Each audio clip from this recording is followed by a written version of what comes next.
Hi guys, it's Jeremy with Future Results. I'm here with Kate from the Marketing Divas again, and we wanted to let you on another conversation we were having about blogging. So when blogging first came out, it was all you heard about. It was really hit the scene, several years ago with just, a major trend is all I can say. And everybody was adding a blog furiously to their website as fast as possible. But here we are, 6, 7 years later, and blogging is still very relevant and more important than ever. And so a lot of people ask us, okay, I know what blogging is, I know it's important, but how's it really going to help me get more business? And I know, Kate, you've been blogging for several years, and it really has gotten you more business. So why don't you share with us exactly how you use blogging? Yeah, it's I jumped on the bandwagon immediately when blogging became the big thing, and I started doing things just personally. It was just katebowman.com, and I was just kind of sharing my opinions and thoughts. And it's then hard for you to share how you feel. It your is. Opinion It's and very. Thoughts, so that's Yeah, good that you were able to do that. It was a milestone in my life. But when we started marketing Divaz, we found that blogging was really a great way for us to get in front of our potential clients and customers and share some really good information.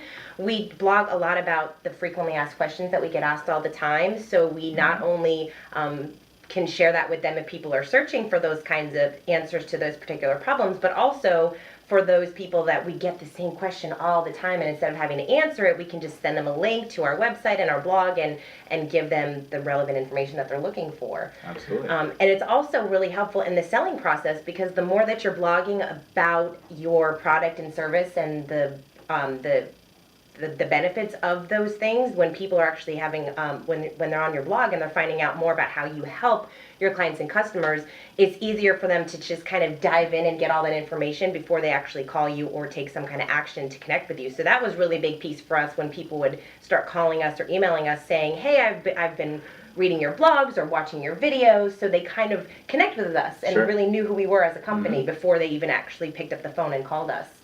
Yeah, that's a great point. I've said to people before that what I like about blogging, as a professional service firm, which we both are, it allows people to kind of test drive your thinking. If they read how you approach the problems that you solve, and they read about how you've solved other people's problems, essentially without even picking up the phone, it could be 11 o'clock at night and they're at home trying to, decide who they're going to work with, and they're literally able to kind of test drive what it's like to work with you. And they, there's something about when it's written down, it really makes it more concrete, and it's not just a person on the other end of the phone telling you what you want to hear. They took the time to actually write this down and put it on their website. It has a lot more credibility to it.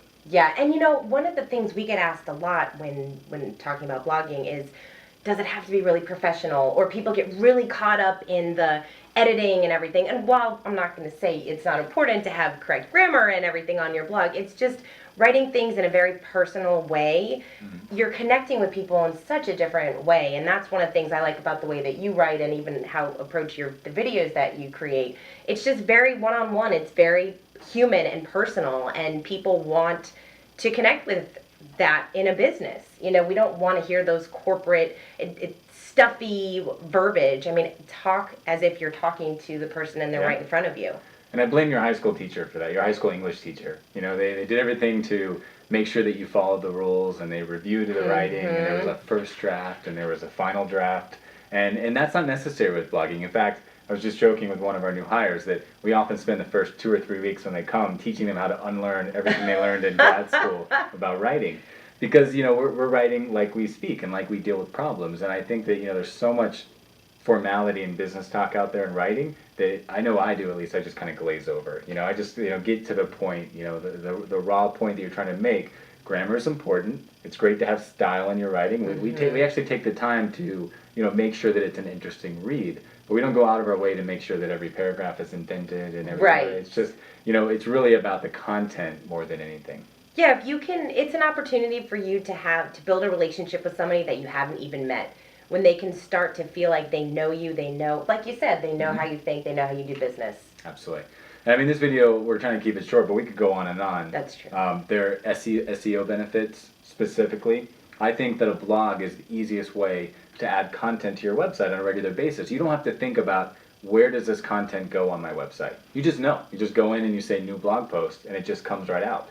And Google actually likes to see that your website is current, and current means updated on a regular basis. Not just redesigned, launched, and then it sits collecting dust for a month. I mean, and then 6 months, and then it comes back and there's 2 new articles, and then there's a year. They really want to see, frequent updates. So it's just the most natural way to add more content. Now, all of these ideas that Kate was mentioning, like your frequently asked questions, if you write those in a way where they match what people are searching for, now you basically have SEO 101. Now you've got people searching for the problems related to your service, finding your website, and ultimately, hopefully, contacting you to hire you. Absolutely. So if you're not blogging, you should definitely consider it as part of your internet marketing strategy. And like we said, taking those frequently asked questions and writing them down, those are your first blog posts. So start writing them and getting involved in the whole blogging that it is not. So great. So if you want to see some great examples of a blog and how it's used to get you more business, check out marketingdivaz.com or juicyresults.com. You're going to find more marketing tips like this, and you're going to get some first-hand examples of exactly how we're creating these articles to attract you.